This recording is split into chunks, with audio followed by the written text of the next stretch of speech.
You know, it's not very often that we get good news out of the U.S. Supreme Court, and especially considering the fact that just 3 days ago we got some really bad news out of the Supreme Court. But on Tuesday of this week, the Supreme Court decided to give John Roberts, the Chief Justice, a big middle finger by vacating the stay that he had put in place with regards to revealing the identities of dark money campaign donors. Here's the entire story. Many years ago, Citizens for Responsibility and Ethics in Washington filed a lawsuit against Karl Rove's Crossroads GPS because they wanted to know who was funding it, where the money was coming from, where it was going. They wanted transparency. Well, fast forward many years later, the lawsuit is actually still ongoing. But recently, back in August, a district judge said, hey, guess what, Crossroads? Crew is right. You have to reveal those donors. We have to bring a little bit of transparency to our very convoluted and complicated campaign finance kerfuffle that we've created.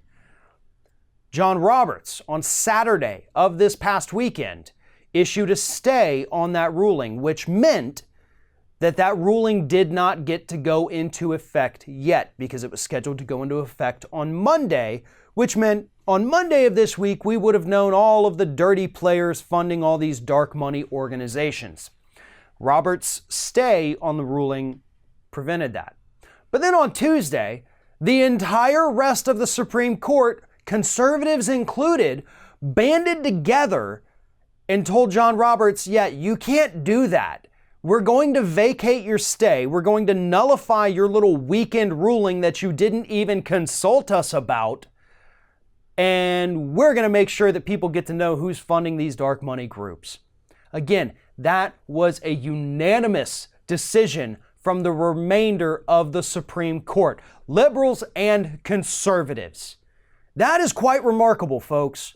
And yes, this is a very big ruling, a very big decision that is going to have an impact on our elections. But that's why John Roberts intervened. He didn't want those donors to be revealed before the midterms. This was a purely political move on behalf of John Roberts. The rest of the Supreme Court, shockingly, said, we don't care. People need to know. And this is what we're going to do. So, a very rare time I get to say this, but way to go, U.S. Supreme Court, except for John Roberts.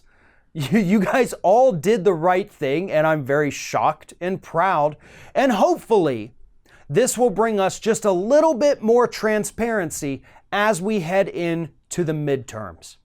So pay close attention, folks, when you see those political ads start running nonstop on your TVs within the next week or so, because you just might catch a glimpse of which disgusting individuals, which of the wealthy elite in this country are actually funding them.